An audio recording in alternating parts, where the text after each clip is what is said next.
आहेत आपल्या बीडच्या स्टेशनला. तर तुम्ही हा नजारा बघू शकतात.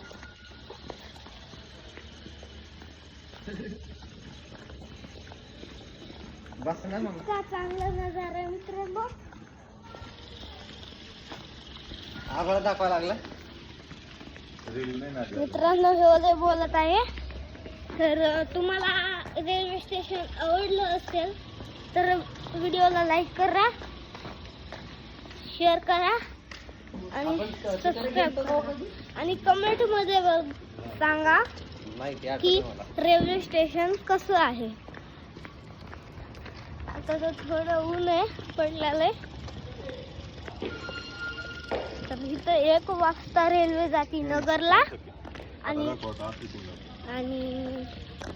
नगरहून मुंबईला. तर आता हे बघा नजारा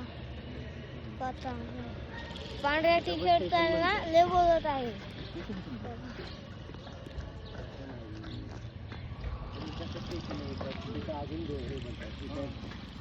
तुम्हाला जर नजारा आवडत असेल तर कमेंट मध्ये बतवा कसा नजारा आहे. हळूहळू लोकल इकडे पण चालू करून टाका. पण बीड एवढा मोठा नाही की लोकल बीड 1013 तीनदा बिडलेले, 2दा मराठीमध्ये, 1दा इंग्लिश मध्ये. ट्रेनची पत्र तुम्ही होऊ शकता. मुंबईमध्ये पूर्ण जायला 1 घंटा तरी लागतो. तिकडे टोकन तिकडे बीडमध्ये 1 घंटा जेवढे स्टेशन तेवढं लोकल पाहिजे. प्रवासामध्ये बरोबर बंद करते. 2 तासाला स्टेशन आहे आपला. तर आता आपल्याला खाली उतरायचं आहे. उतरायचं का?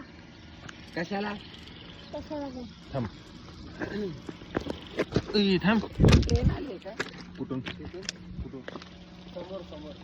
मित्रांनो, तर आपण खाली उतरलो आहे.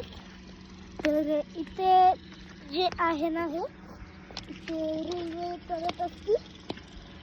इथे खूप घाण आहे. ते मला समजत नाही की घाण मध्ये कशी रेल्वे चलत असेल. तर इथं खूप घाण आहे. हे